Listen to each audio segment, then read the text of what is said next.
The Pied Piper of Hamelyn. A story read by Grandma Lisa.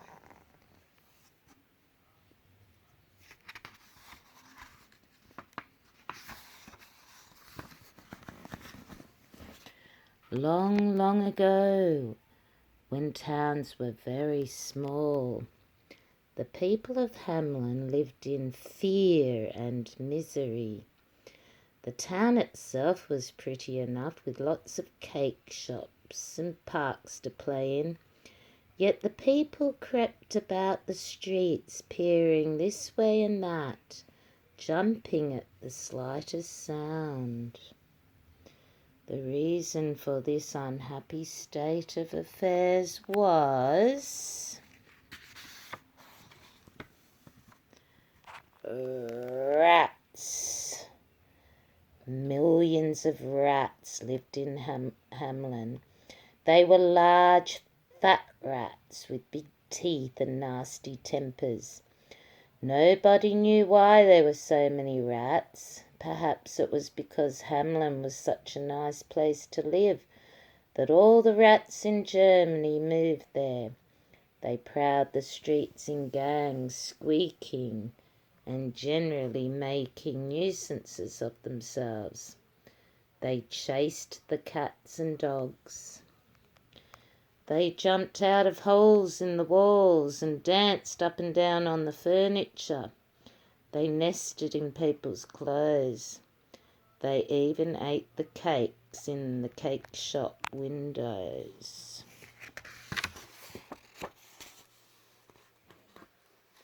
The mayor of the town and the town council tried all kinds of ways to rid Hamelyn of the rats. They met every Tuesday to argue over new ideas. They invented all sorts of traps. They even built a clockwork cat with big iron teeth and fast wheels, but nothing ever worked. The mayor didn't know what to do about the rats, but the people of Hamelyn expected him to do something. One day the mayor and the council were holding their meeting on the table. They often met on the table because of the rats on the floor.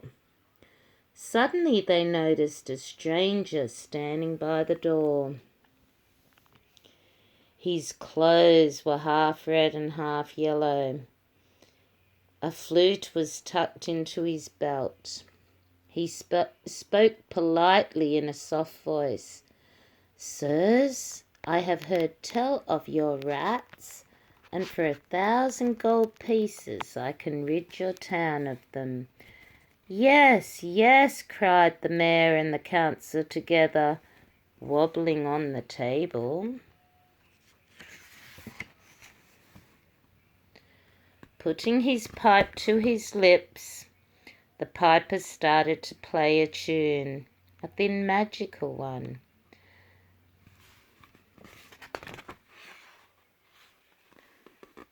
The rats stopped teasing the town council and looked around, blissful smiles on their faces.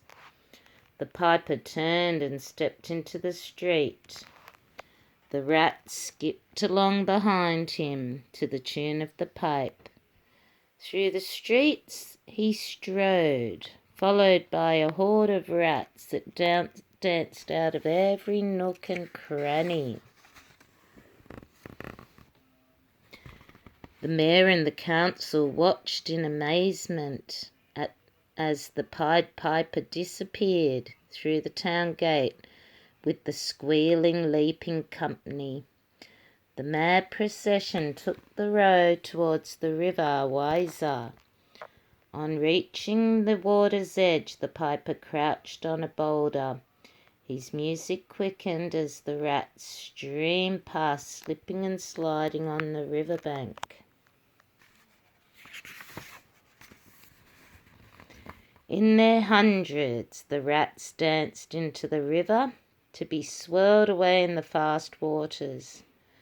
However, one rat, who was a little deaf and could hear only snatches of the piper's tune, kept his wits about him. He managed to scramble to safety on a rock.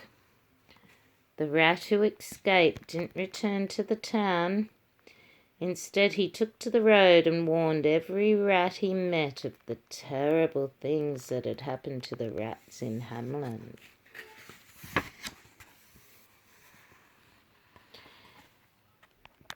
His work done, the Pied Piper returned to Hamelyn to claim his 1,000 pieces of gold.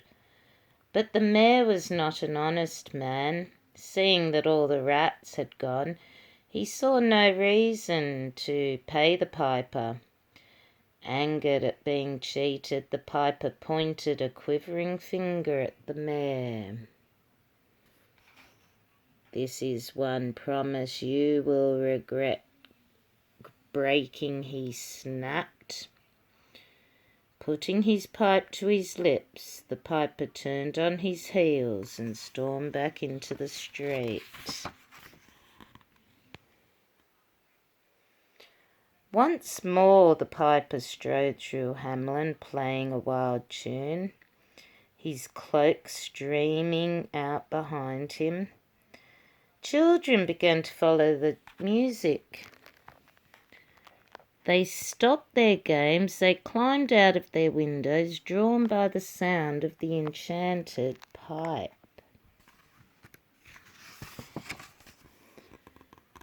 The piper headed for the river, but at the last minute swung away to the west. Night was falling when he halted the children at a mountain. At an unseen command, a huge door opened in the mountainside, and laughing and dancing, the children disappeared inside. The door closed as mysteriously as it had opened. The piper tucked his pipe into his belt and melted into the silence.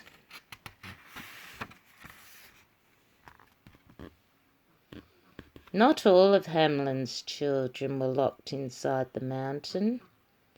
One little boy, Jan, had hurt his leg, and he couldn't dance as fast as the rest. Unnoticed, Jan had followed behind.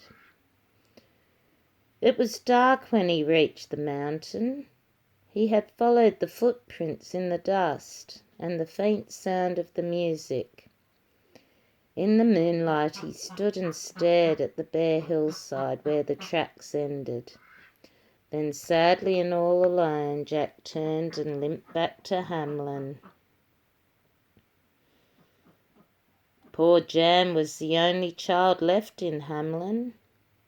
As he had no one to play with, all the grown-ups made a great fuss over him. They listened again and again to his story of how the children had vanished inside the mountain. From that day on, the townspeople waited in vain for their children to return. And the mayor?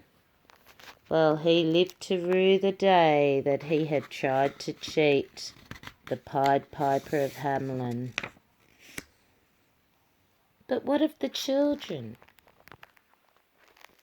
When the mountain shut out the music of the magic pipe, the spell was broken and the children became frightened. Stumbling about in the dark, they found a steep passage. One little boy called Klaus, braver than the rest, set off down the passage. Hand in hand, the others followed the sound of the footsteps. At last the children poured into a beautiful valley. There were clear streams, lots of peach trees and exotic birds. There were no roads, no grown-ups and no rats. Over the years, as the children grew up, they built a beautiful city. Claus was made a duke and looked after everybody. Even today, the descendants of the children of Hamelyn live happily in their secret land. They play all day long, they eat peaches and sausages and sing happy songs, I know, 'cause I've been there.